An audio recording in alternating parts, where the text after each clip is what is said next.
Pro Boxing Fans here with Dave Coldwell. Dave, another one of your fighters fighting on Sunday night. It's Sunday afternoon. Sunday afternoon show. Get that one right. Don't rock up Sunday night, you'll miss it all. I'm struggling with that one. But yeah, Lerrone Richards stood on your right hand side against Zak Chelli. Lerrone's been out of the ring for a little while now. It's been a bit of a bad time for him. I think it's been, 11 months or so? Yeah, it's been frustrating. Almost a year. December 10th, 18th, something like December 18th. So it's been a frustrating time. But we've used that time wisely. He's training in the gym. He's been training all the time. Progressing in terms of skill, ability, understanding of the game. So we've used the time right. In regards to Lerrone and Zak Chelli, Lerrone's obviously built himself up, picking up all the titles. A lot of people online are saying, is this a backward step fighting someone on a British level when he should be moving forward? What's your response in regards to that? Okay, so I get what they're saying, and it's completely understandable. But when Lerrone left Eddie, his previous promoter, the plan wasn't to go and fight Zak Chelli.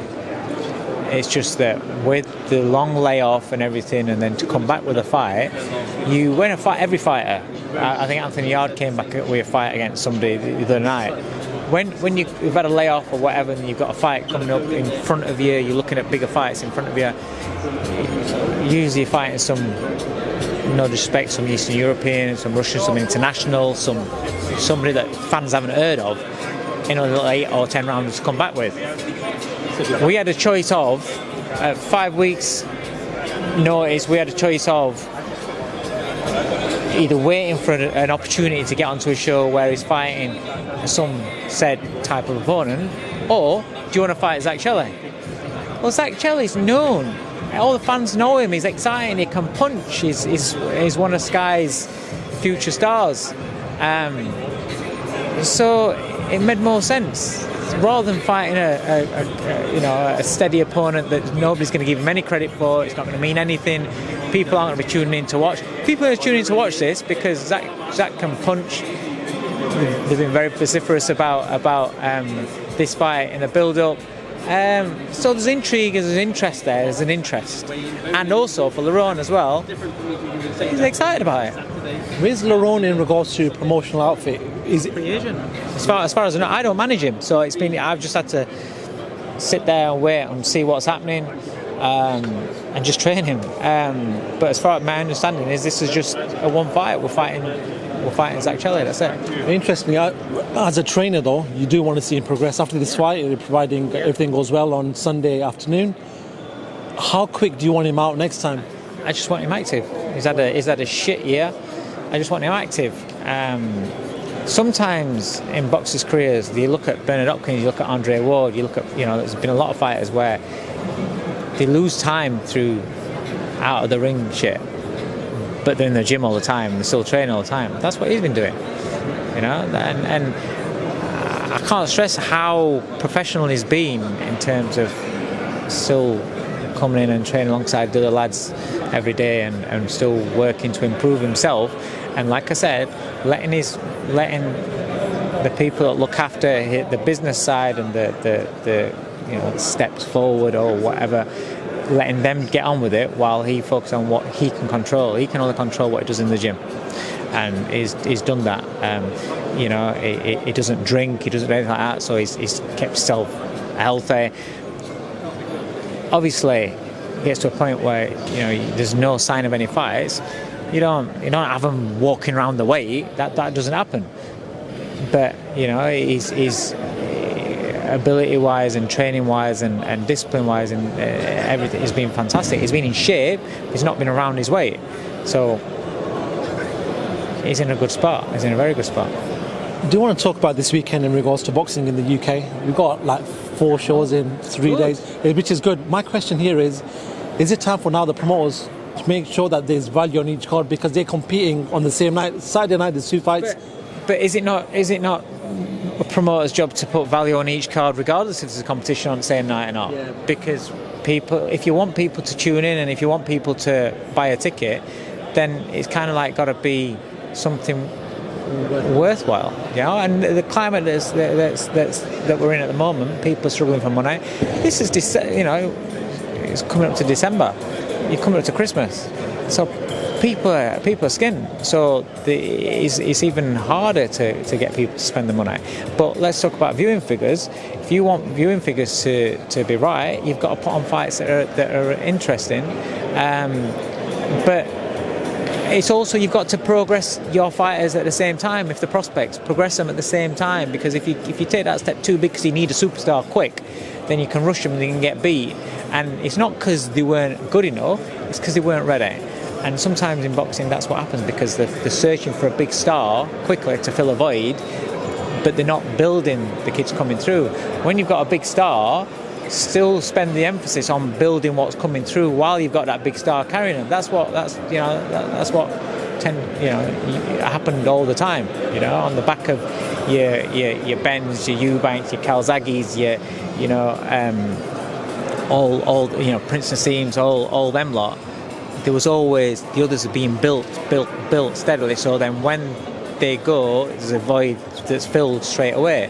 Whereas I just feel that at the moment, right now, everyone's looking around for who's going to be the next star, and it's like, well, we haven't actually got anybody that's ready, but let's grab them and chuck them in there straight away as quick as we can, taking bigger steps than what they need to be or what they should be. But it's just how it is at the moment. It's a very difficult job in trying to balance that when there's nothing there that jumps out and grabs you and says, I'm ready right now.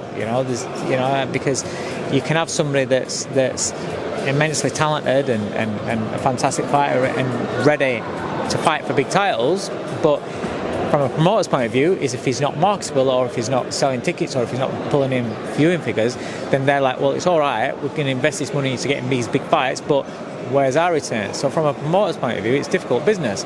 But bottom line is, they choose to be promoters. So if you choose to be a promoter, then promote and build the fighters that you've got in your stable. Build their profile up. Don't just. We've got to understand that whether you like it or not, the YouTube market, I see it as entertainment. Right? I don't see it's not boxing. I see it as entertainment. But that entertainment is working, and you as a boxing promoter have got to compete with that.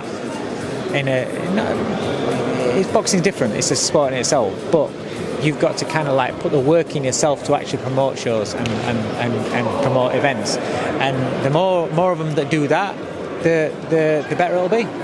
I think we've been blessed with the past era that went. The people like Kelbrook, even obviously Tony Belly being in the big. We always say that. We always say when an era comes to an end, it's like but there's always somebody that comes through.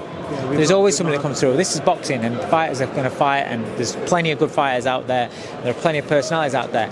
It's, do the promoters still spot that and are willing to develop that rather than wanting something that's ready-made? And some of them just want things that are ready-made. Actually, you were talking about sort of the cost of living and make sure there's value in fights. A big talking point yesterday was the price of Tyson Fury, Derek Chisora, $26.95. A lot of people complaining online. Spoke to Johnny, he said, listen, fortunately that's what it is. If you want to buy a car, you have to pay for it. Fortunately, that's what it is. But what do you make of it? Because a lot of people are saying, listen, Eddie was saying to us yesterday, it's not a necessity for a fight, then it doesn't hold value. This fight, is it a necessity for this fight to happen? If so, does it justify the $26.95? I don't think it's difficult, because obviously the fighters deserve to get paid what they can get paid. But the problem is, I mean, the 1999 was a great price point. Then when it went up to 25 quid, 24.95, then it's like, fucking hell, but you still pay for it. But then why, in such a quick time, why has it gone from 24? But this is I think it's BT, isn't it? 26.95 or something like that. At the end of the day, there will be people out there that will pay for it because they want to watch it. They want to watch that fight, and they're willing to pay for that card. Fair play. And if they make enough money to do the splits and they come out happy, and then they've cracked it, and they were right. But obviously, it's marginalising a lot of the people, because a lot of people won't pay that for that fight.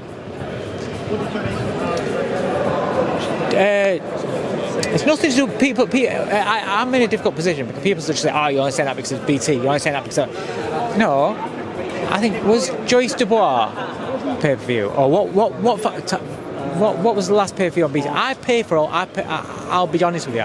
I pay for literally whether it's on Fight TV, if it's a fight that I want to watch, if it's on Sky, obviously, if it's a fight I want to watch, if it's on BT. I can't remember. Fury fights I've paid. I paid for pay-per-view. Fury White. So Fury White, I went to it, but I still bought the pay-per-view because I thought that was going to be a great fight, and it wasn't a great fight.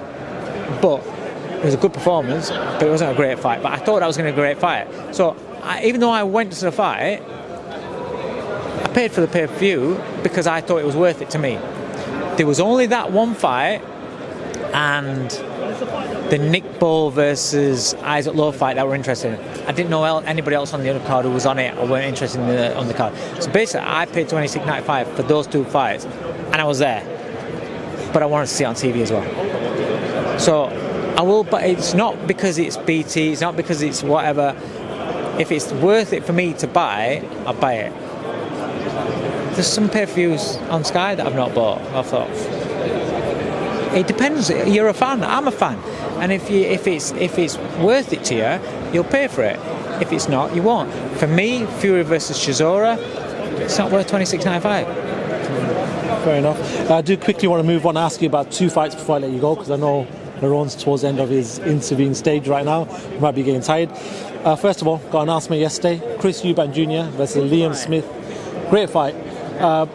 Talk to me about that fight. How does that fight play out? I don't know. That's a good fight. I seen that announced. I was like, wow. Eubank Jr. now is a bit, with everything that's gone off with all the scandal and all the bollocks. His profile was big anyway, but now he's kind of like gone from the dark side of being a villain to where people are like liking him, and he's like almost like the hero. Liam Smith's an absolute warrior. He's been a beast for years and years. I don't know. I feel that Liam Smith's a better fighter, but has he got more wear and tear? And does that? And is it a 160? I don't even know. Is it a 160? Yeah.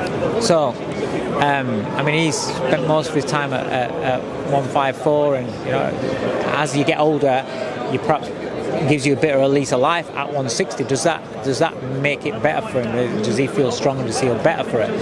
I don't know. He's just so tough and so gritty. He's the kind of fighter, and he's also so clever, underrated. His boxing brain's underrated. You know. Does he? Right? Because I imagine there'll be a bit of an early storm maybe in that. Because when he boxed Fowler early doors, Fowler was landing some big shots on him, and you look at him and thinking, Liam's looking like he's not ready to go, but he's looking like he's getting a bit older. But then you showed what Liam, he's got this grit and determination. His body punch is fantastic, and he ended up chewing him up as it went on. Does that happen again in this fight, or is Eubank that little bit fresher? Because he's going to be he's a big unit, Eubank as well. He's very, very strong. He's got fast hands. He's got a lovely uppercut, which might find a home in this fight. I just don't know which way this fight goes, but that's what makes it so good. And so, will I pay for that fight? Yeah, I will. But would I want to be at that fight? Yeah, I do. I want to be at that fight, and I think I can't see how that fails to be a good fight. Another fight I want to talk to you about, and that Chris Eubank Jr. is a fantastic fight. Another fight is Anthony Yarde versus Artur Beterbiev. It's a great fight, but the question is, can Anthony Yarde do enough? Yeah. He's a massive underdog coming into this fight. Can you do enough to beat Artur Beterbiev? So, I would give him less chance against Bivol. And I still don't know who wins Bivol or Beterbiev. I think Bivol beats him, but Beterbiev is an absolute beast and monster, and he's got dynamite in his hands. But he also gets hurt, and he can get hurt early, and he's getting old. And I think Yarde is very, very fast. He's very, very sharp, and he can punch. And so in that window for the first 3-4 rounds, I give him if he was to knock out Beterbiev in the first 3 rounds, I wouldn't be shocked. I won't be like, oh my God, I never saw that coming. I wouldn't be shocked. But if it goes past that, then I would think that Beterbiev chews him up. Interesting. Good fight though. It's good. We spoke last time, and it was a bit of a downer at the end of the interview. We spoke about how bad the sport is right now with the big fights not getting made. But we have 2 good announcements. But that's what the sport is. It goes up and down, up and down. I mean, I've been in this game 32 years. And the amount of times you think it's on its arse and it pulls itself up, and the amount of times you think it's flying and it drops itself right down again. That's what this sport is, and it'll always. You've just got to ride the wave. You've just got to ride it as it is. And do you know what it is as well? I think we've got as fans and as people in boxing. I've done it myself. Everybody, it's just you're just giving your opinion, but you're slagging off this, you're slagging off that fight, this. So, especially if it's on your Twitter. So people that are casuals, as in part-time, not part-time, but they're not arsed about boxing, but sometimes they'll watch it, sometimes they won't if it's a big fight. They might think about watching a fight and they see all these people just slagging off and say, well, what am I going to watch that for? We're killing his own sport by being so negative about every aspect of it. It's like you make a fight and it's like, oh, it should be fighting him instead of him. It should be fighting. But if it's still a good fight, it's a good fight. It might not be the fight that you wanted, but it's still a good fight. I think we need to talk. We're quick to diminish everything, diminish everybody's achievements. If somebody does well, if somebody puts in a good fight, yeah, but it didn't knock him out. Yeah, but it won't beat him. Yeah, but he's just had a good win against him, and it's like build them up, because then that way the people that aren't boxing purists will then be more interested in the sport, because the YouTube stuff is shit. 9 times out of 10, it's shit. It's entertainment, a bit of argy-bargy and what have you, and it's a bit of a laugh. But the actual quality for 9 times out of 10 of it is shit. But everybody just talks it up about what a great night it is and what great entertainment it is. So everybody wants to see it. So that's how it should be, because they're very, very positive about what they're doing, and they know that the majority of them, they're in it for the entertainment, they're in it for the fun, they're in it for the crack, giving it a go.